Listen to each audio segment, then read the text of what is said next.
Greetings, Spartan family and my fellow Spartan class of 2023.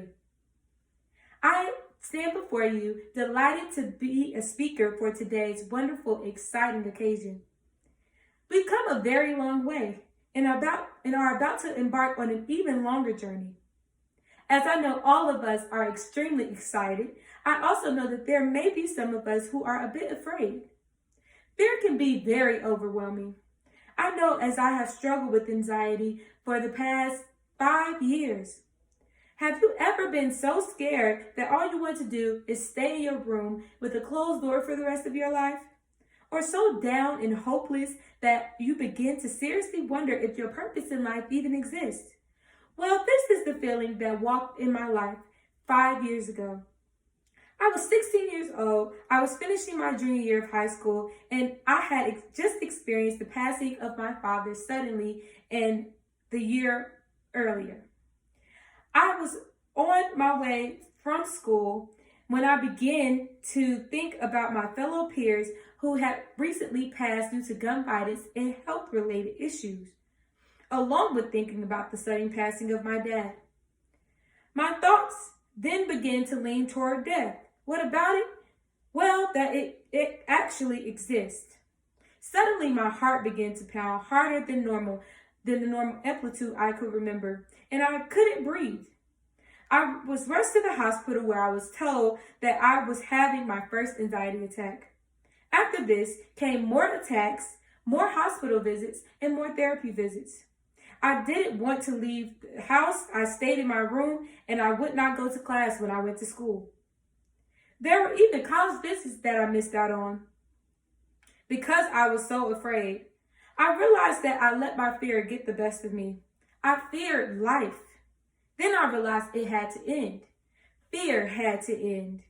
I had to get up, go to class, and go on college visits because I had a life to live, a future ahead of me. Many things became clear to me as I chose to live and not die. There are a few points of fear that I'd like to discuss with you. One is that fear is a state of mind. It is not a thing. I like to call it a spirit. We control our own minds, and we control what we let affects our spirit. The power of life and death lies in the words we speak. I've learned to control my fear by speaking powerful words, positivity.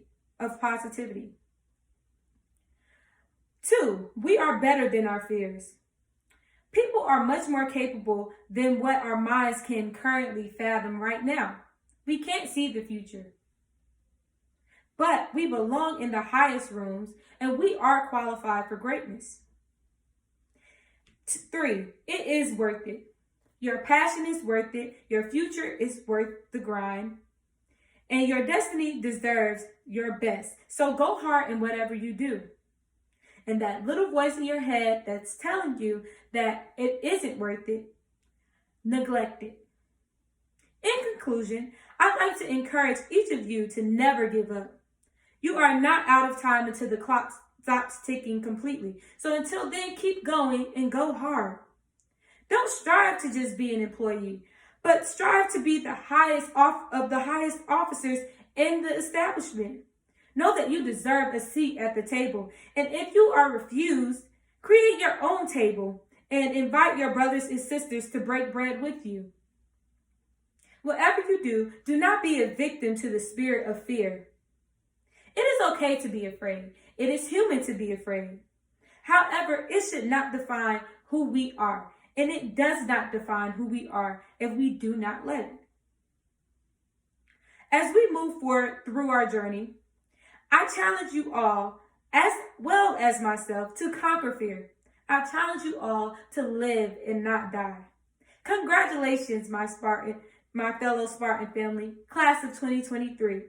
I wish you all a prosperous, confident journey. We did it.